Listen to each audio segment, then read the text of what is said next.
For this assignment, I interviewed Ken Thomas. Ken is the president of Connect Ministries in Watkinsville, Georgia.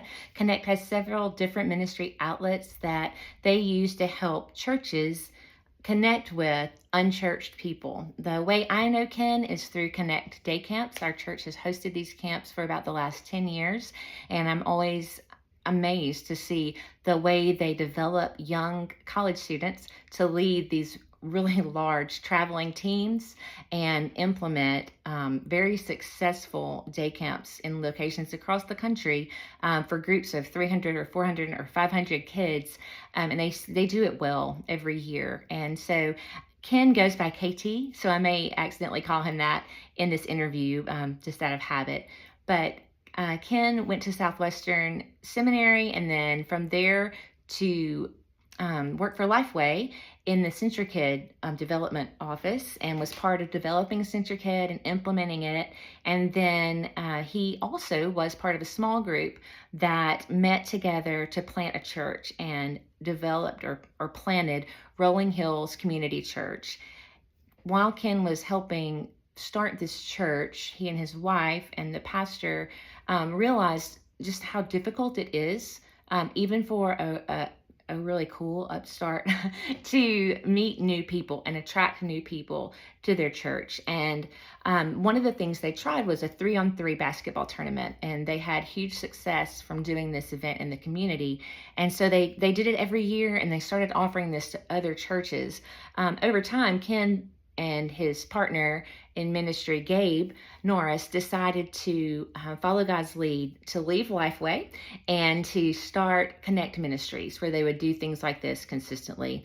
From that, they developed what is Connect Day Camps, so that they could go into churches and help those churches have a wonderful product for the community that also helps them after they leave the church continue to connect with those people who brought their kids to camp. So one of the main things I wanted to know from Ken was how they consistently train these students and how they find new leaders every year to keep on starting and developing throughout the program to keep a consistency of good leadership. He did say that they have a few routes they use for leadership development. First, they have an application process, because some college students, when they want to apply, already think, well, I'm a leader, I want to be on the leadership team for camp. They don't really let anyone start that way. You have to start out as a pack leader and then apply the next year for part of the leadership team for the traveling group that does the camp. Ken said that sometimes they will have students that are pursuing that, but that often they will see leadership potential in kids that are working as just the lowest level, the pack leaders for camp, and they will say, have you considered applying to do the next step? You also said that one of the ways they consistently are able to move people up from their entry level up through the levels of leadership is that they have trained their team to also see that in the rest of the team. So if you are in charge of the production team and you have someone who is curious about what you do, Ken said that he tells that their leadership team that your first thing you do is learn your job, and the next thing you do is teach someone else your job, so that they are consistently kind of giving recommendations as team leaders for who they think could do their job the next year. Ken said when he goes to visit on site at camps, he will get the camp director and walk around, and one of his questions for them every time is, okay, now tell me who the leaders are among your team, so that he can start to assess and look at how those people are leading and prepare for the next year with them in mind. I also asked if Ken had mentors. He said that at Lifeway early on, he had a mentor named Joe Palmer, and that one of the keys to the way Joe mentored him was that he would give him a really good bit of freedom and let him have a chance to either succeed or fail, and that he felt safe failing and asking for help, and that over time that gave him the confidence to continue to try new things. Even he said that even made him more confident about stepping out and leaving Lifeway to go and start Connect Ministries, because he had learned so much through the opportunities he had had to try things working for Lifeway. I asked if Ken has, as he meets with these churches, has seen many churches that have leadership development in place. He said that over the last maybe 3 to 5 years, he's seen a real increase in how many churches have leadership development in place for their congregants, but also internships and things like that for people who are interested in pursuing careers in ministry. And so that's been really encouraging to him, and that he has seen even his own church in First Baptist Watkinsville develop a way that they train their membership. I asked if he what he thinks about the question we kind of all wrestle with: how much of leadership development in the church is actually discipleship? And is leadership development then something more that's worldly or corporate, and that we should consider it as discipleship? And Ken said that he doesn't think you can really separate the two for believers, but that if you were trying to teach leadership strictly from a corporate angle, that it would be difficult to truly understand what real servant leadership is, as our model for that is the life and ministry of Christ. And so it would be difficult to have true servant leadership unless you're also doing discipleship with your team.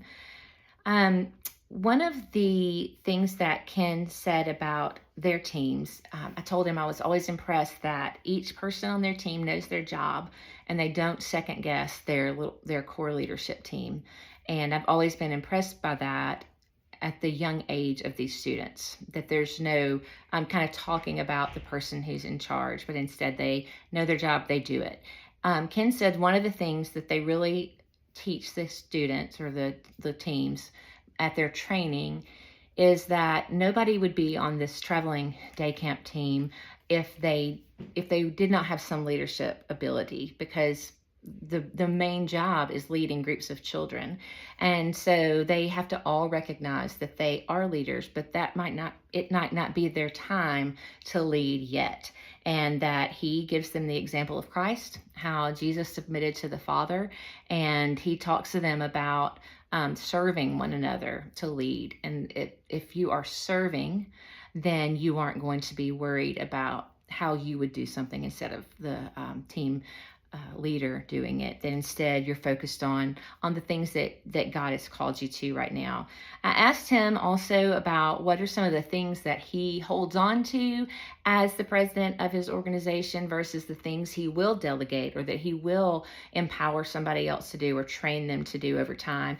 Ken said that the main thing he's run into is sometimes there are things he just enjoys doing.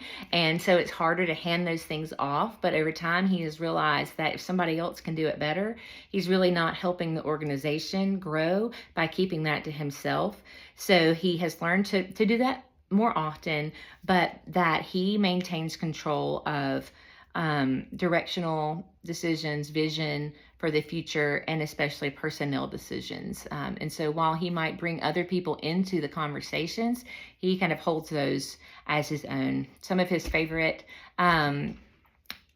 resources for leadership are John Maxwell's 21 Laws of Leadership and Henry Blackaby's Spiritual Leadership. He also referenced a book called Leading Change that has been really helpful for him as he talks to churches, because so often churches don't want to change to meet new people. And so that's been good for him. But overall, I've always found him to be a very servant-hearted, kind person who does try to follow Christ and live his life with an organization that will do that, will help others know him too. So I enjoyed doing the interview.